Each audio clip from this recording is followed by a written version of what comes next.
இந்த மார்க்கத்திலே நீங்கள் முழுமையாக நுழைந்து விடுங்கள். நீங்கள் ஷைத்தானுடைய அடிச்சுவடுகளை பின்பற்றாதீர்கள். ஷைத்தான் ஏவுறது என்ன தெரியுமா? அதுல கொஞ்சம் இதுல கொஞ்சம் இருந்துக்கன்னா ஷைத்தானே ஏவுறான். மொத்தமா நீ மார்க்கத்தை விட்டு வந்து நம்மகிட்ட சொல்ல மாட்டான். ஏன்னா மார்க்கம்னா என்னங்கிறது ஒருவனுக்கு தெரிந்த பின்னால், புரிந்த பின்னால், நம்பிக்கை கொண்ட பின்னால் எல்லாத்தையும் விட்டு விட்டு நீ வந்து விடு என்று அவனால் அழைக்க முடியாது. அப்ப ஷைத்தான் ஏவுறதை எதைத்தான் ஏவுறான்?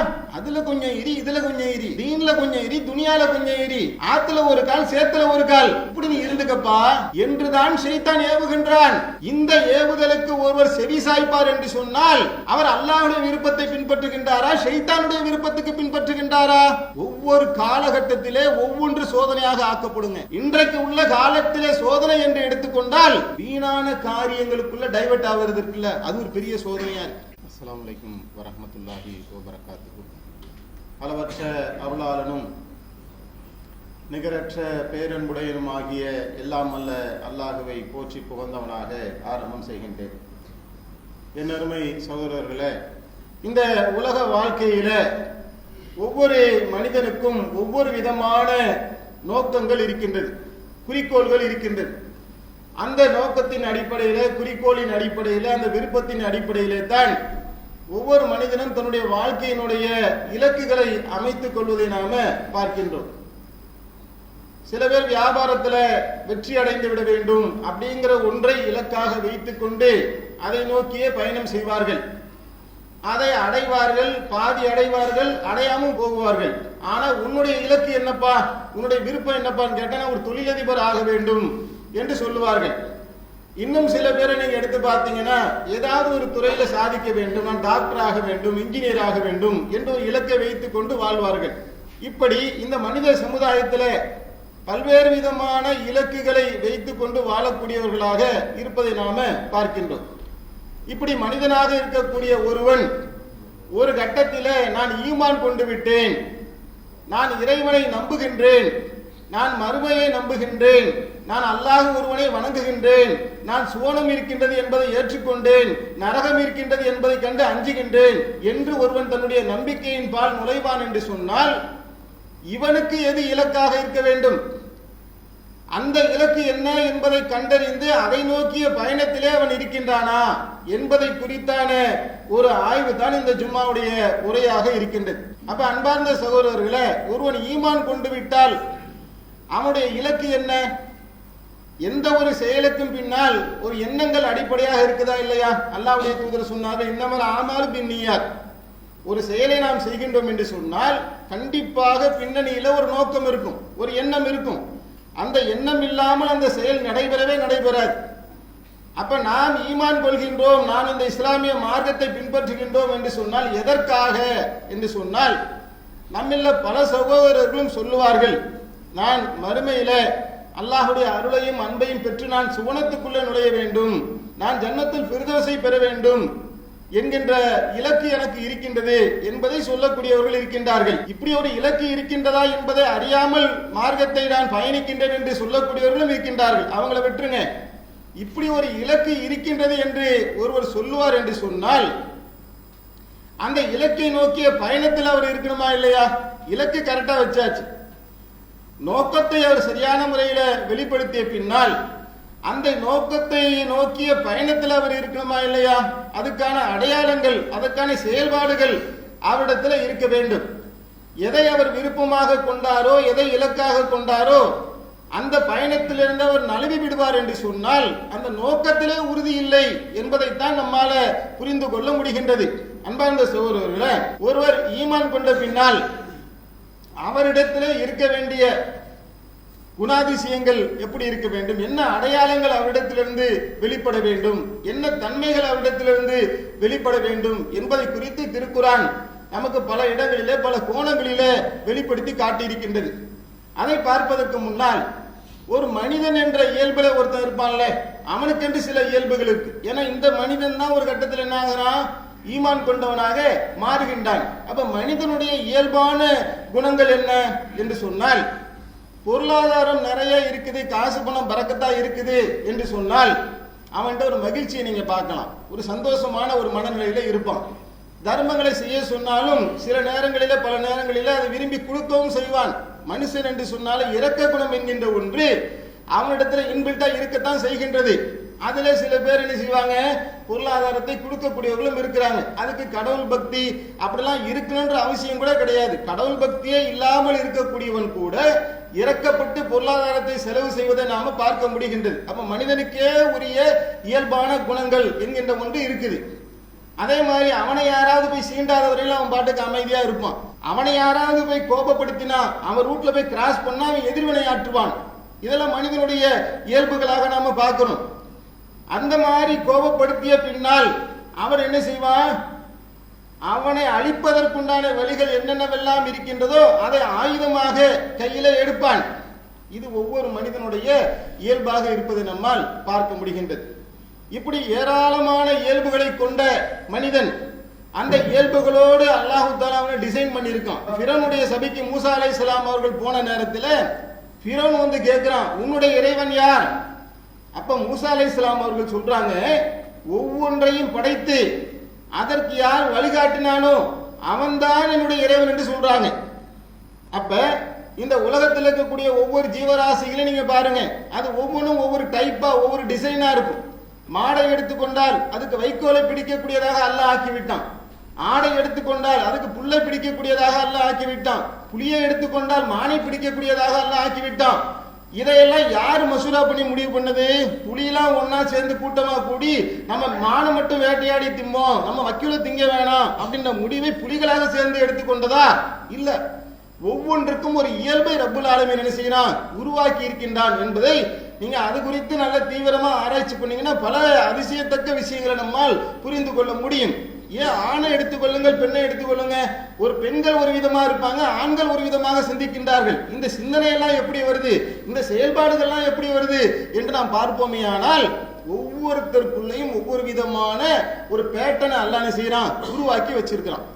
அப்ப மனிதன் என்று சொன்னால் அவனுக்கான இயல்பு என்ன என்று சொன்னால், அவன் வறுமை என்று வந்துவிட்டால் வாடத்தான் செய்வான். பொருளாதாரம் என்று இருந்தால் மகிழ்ச்சியாக இருக்கத்தான் செய்வான். அவனை சீண்டினால் கோபப்படுத்தினா கோபப்படத்தான் செய்வான். இதெல்லாம் மனிதனுடைய இயல்பாக இப்படி இருக்கின்றது. இப்ப இவரை ஈமான் கொண்டு விட்டார், இறை நம்பிக்கை கொண்டு விட்டார் என்று சொன்னால் இவருடைய இலக்கு என்ன, இவர் எதை தேடுகின்றார், அந்த ஈமானுடைய நோக்கம் என்ன என்று சொன்னால் இறைவனுடைய பொருத்தத்தை தேடுவதுதான் கடமையாக ஆக்கப்பட்டது. ஒரு ஈமான் கொண்டுட்டான்னு சொன்னா அவனுடைய முழு இலக்கு என்னவாயிரணும், அல்லாஹ்வுடைய திருப்தியை பெறுறதுக்கு என்னப்பா செய்யறது. காலையில கடை திறக்கும் போதே ஒரு வியாபாரி எப்படி சிந்தனையில எந்திரிப்பாரு, இன்னைக்கு என்ன செய்யலாம் கடையில, இன்னைக்கு சரக்கு எடுத்து போடலாமா, கடையை எப்படி அடுக்கலாம், இன்னைக்கு வியாபாரத்தை எப்படி டெவலப் பண்ணலாம், இன்னைக்கு என்னென்ன மாதிரியான இன்னோவேஷன்லாம் வந்திருக்கு என்று கடை குறித்தான ஒரு ஐடியாவோடு என்ன செய்வார், சிந்தனையோடு கடைக்கு போறாரு. இது மனிதனாக இருந்து அவன் செய்யக்கூடிய ஒன்று. அதுவே ஒரு ஈமான் கொண்டவனாக இருப்பான் என்று சொன்னால் அவன் உள்ளத்திலே காலையில் எந்திரிக்கும் போது என்ன வந்துடணும், இறை பொருத்தத்தை இன்னைக்கு அடைவதற்கு என்னெல்லாம் செய்யலாம் என்று யோசித்து சிந்திப்பான் என்று சொன்னால் அவனுடைய வாழ்க்கையே வேற விதமா இருக்கு. அது அவனுடைய வாழ்க்கையில அடையாளங்களாக பார்க்கும்போது அந்த அடையாளங்கள் வெளிப்பட்டு விடும். அப்படியாப்பட்ட அடையாளங்களிலே ஒண்ணுதான் தாடிங்கிறது. பார்க்கும்போது என்னங்க தாடி வச்சிருக்காரு, முஸ்லிமா இருக்க வாய்ப்பு இருக்கு. ஏன், அல்லாஹ்வுடைய தூதர் தாடி வைப்பதை சுன்னத்தாக ஆக்கி இருக்கிறாங்க, அப்ப இவர் முஸ்லிமா இருக்க வாய்ப்பு இருக்கு. இப்படி அடையாளங்கள் எப்படி நம்முடைய கண்ணிலே பார்த்து தெரிகின்ற அடையாளங்கள் என்று தொழுகையுடைய அச்சு சில பேருக்கு இருக்கும். தொழுகையாளியாக இருக்க வாய்ப்பு இருக்கு. இவர் தொழுகையாளி என்பது என்ன எழுதியா போடுறாரு, இல்ல, அந்த தொழுகையுடைய அச்சு என்ன செய்து நெத்தியில பூத்து காட்சி நிற்கக்கூடிய நேரத்தில் ஒரு தொழுகையாளியாக இருக்க வாய்ப்பு இருக்கு. அந்த அடையாளம் வெளிப்படுதா இல்லையா?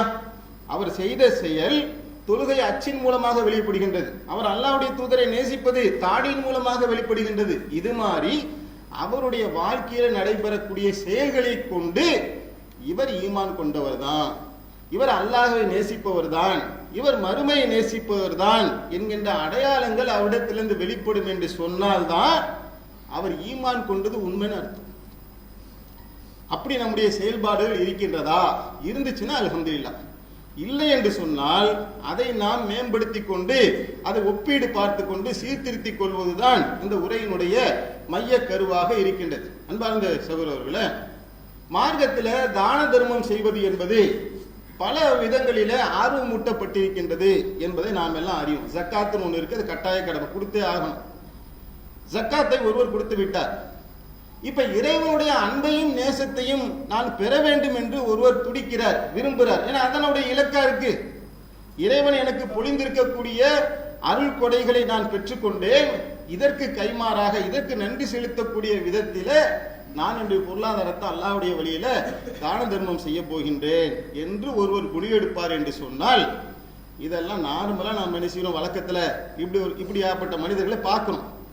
இது காசு இருக்கிற நிலைமை. இல்லாத நிலைமை வந்தா என்ன செய்வாரு? பொருளாதாரம் இருந்தா சக்காத்து கொடுக்கறது தனிங்க, தர்மம் கொடுக்கறதும் ஓகே.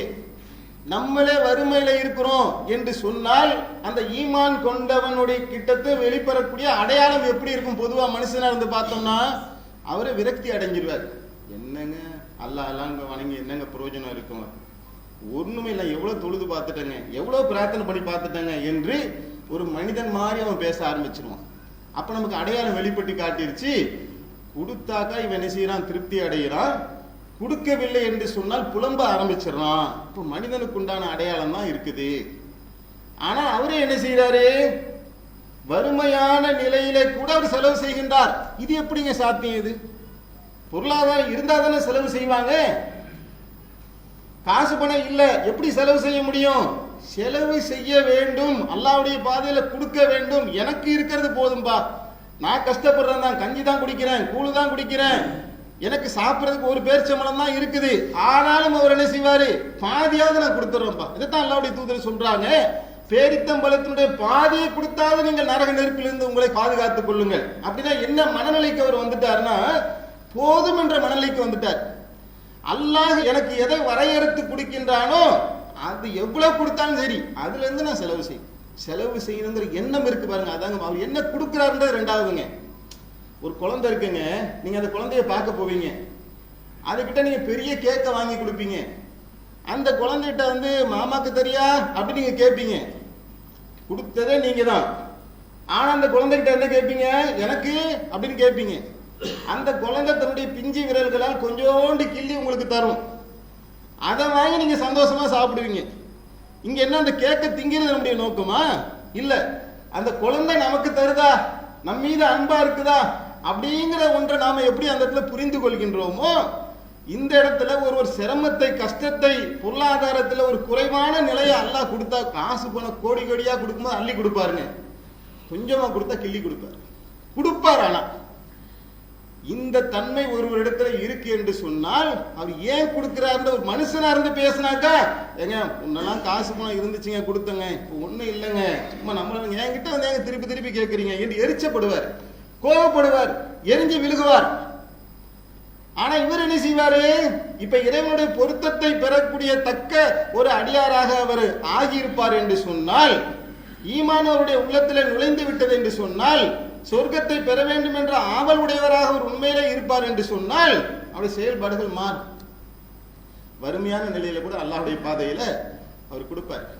இதைத்தான் நம்ம என்ன செய்யறோம்? ஹதீஸ்கள்ல பல சம்பவங்களில பார்க்கிறோம். அபு தொல்ஹா என்று சொல்லக்கூடிய ஒரு நபி தோழர், அல்லாஹ்வுடைய தூதர் ஒரு கட்டத்தில் என்ன செய்யறாங்க? என்னுடைய விருந்தினரை யார் கண்ணியப்படுத்துறது என்று கேட்கிறாங்க. நான் கண்ணியப்படுத்துறேன் யார் ரசூலுல்லாஹ் என்று அழைச்சிட்டு போறாங்க. வீட்டுடைய சிச்சுவேஷன், சூழல் என்னங்கிறதுலாம் தெரியல. இப்ப இருக்க காலம் மாதிரி போன் போட்டு கேட்கலாம் முடியாது. அப்ப வீட்டுக்கு அந்த விருந்தினரை அழைத்து செல்கின்றார். இந்த விருந்தினர் யார்? அல்லாஹ்வுடைய தூதருடைய விருந்தினர்.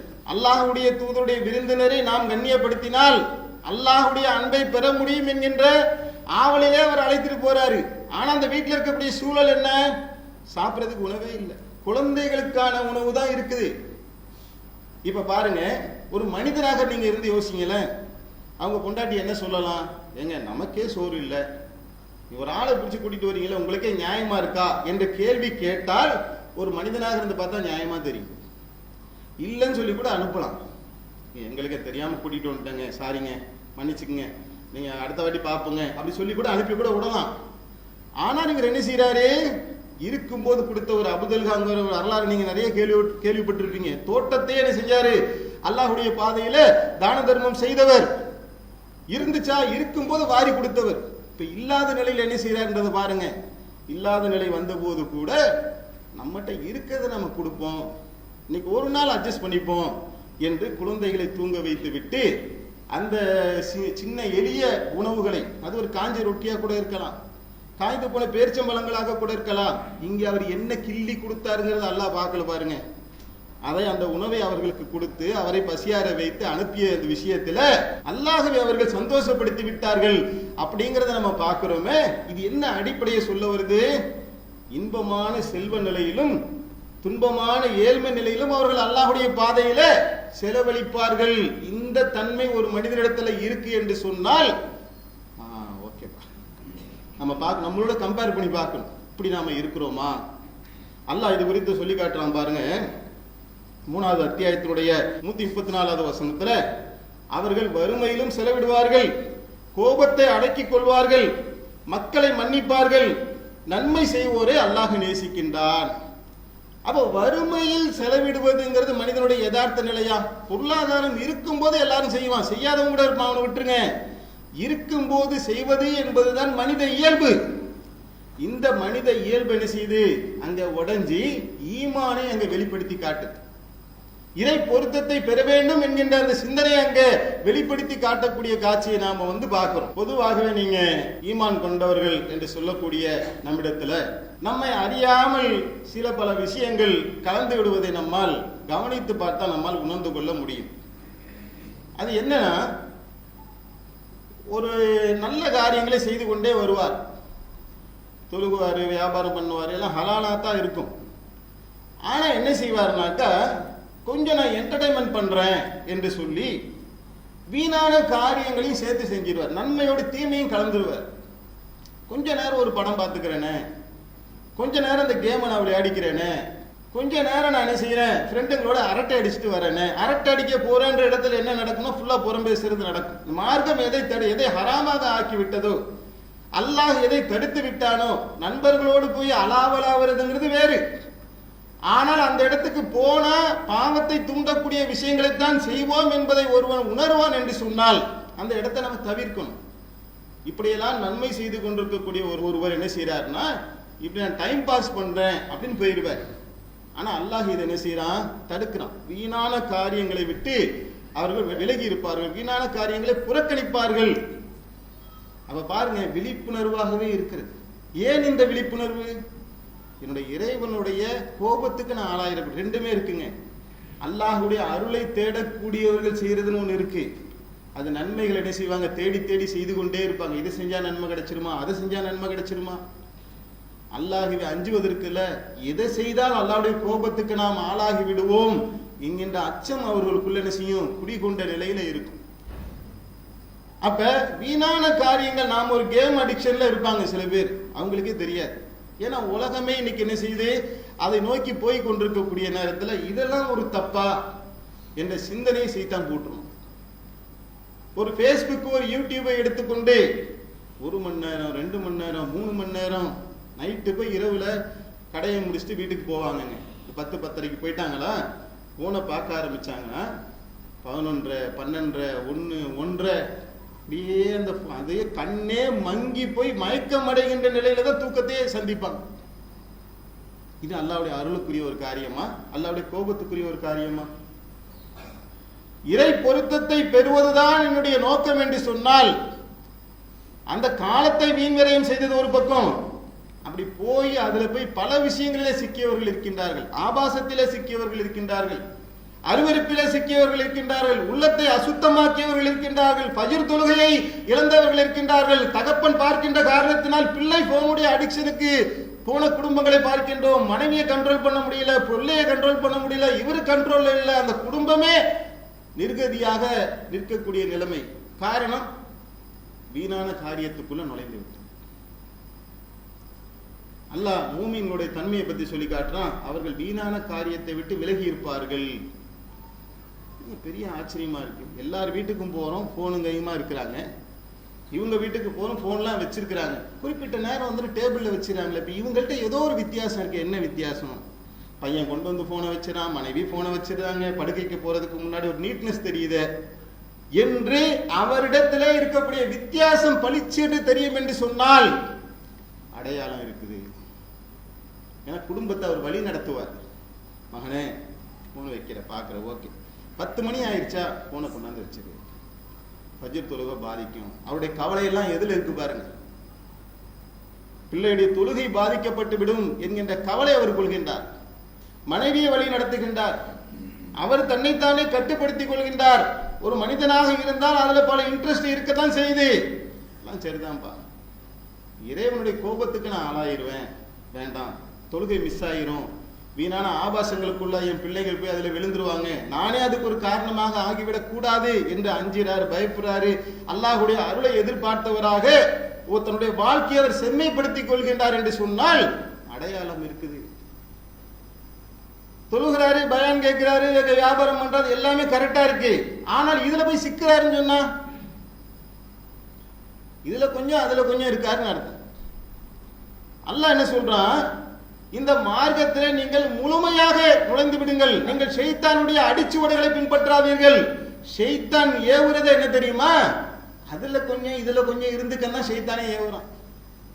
மொத்தமா நீ மார்க்கத்தை விட்டு வந்து நம்மகிட்ட சொல்ல மாட்டான். ஏன்னா மார்க்கம்னா என்னங்கிறது ஒருவனுக்கு தெரிந்த பின்னால், புரிந்த பின்னால், நம்பிக்கை கொண்ட பின்னால் எல்லாத்தையும் விட்டு விட்டு நீ வந்து விடு என்று அவனால் அழைக்க முடியாது.